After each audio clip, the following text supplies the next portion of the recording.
right, now New York State opens its polling sites for early voting today. It is the first time in history that New Yorkers can vote early in a presidential election. CBS 2's Christina joins us live from outside Madison Square Garden, which is serving as a polling site for thousands of voters.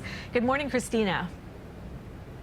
Good morning there, Cindy. Voting rights groups, they told us they're anticipating long lines and some obstacles during early voting this year. And certainly you are already seeing those long lines here this morning, starting from the breezeway and extending all the way down the sidewalk in front of Madison Square Garden. We know that hundreds of volunteers will be at polling places like right here to answer questions while also looking out for voter intimidation. 9 straight days of early voting kicks off Saturday in New York, and city officials are preparing for a massive operation. We're not expecting perfection on those 9 days. We're not expecting perfection on Election Day. One major challenge, preventing early voters from getting dissuaded by misinformation. The state attorney general is investigating some robocalls attempting to do just that.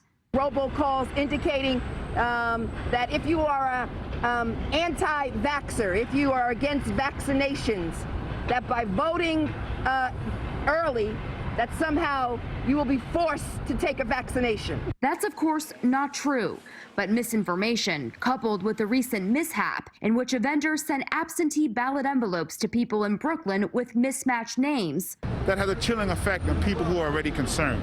This week, Mayor de Blasio announced a new effort to protect voters. It's called the New York City Election Observers Corps.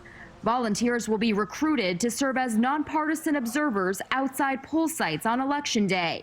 They'll look out for any instances of voter intimidation, suppression, or harassment, reporting it to staff. Local leaders and Common Cause New York also launched a nonpartisan election protection program.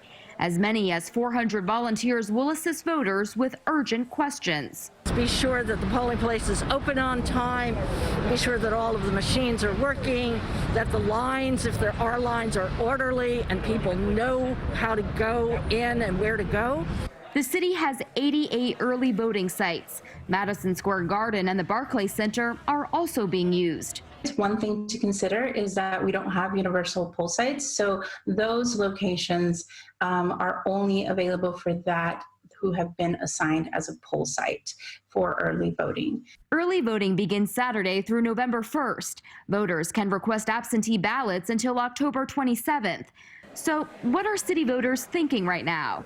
Are you going to vote day of? Are you going to vote day of? Some mild concerns about people coming to the polls looking for trouble. Mail-in. And polls open across New York at 10 a.m. today, so just about an hour from now. Officials are asking people to make sure they check their assigned early voting site because it might be different from where you normally cast your ballot on Election Day. Reporting live from Madison Square Garden, Christina CBS 2 News.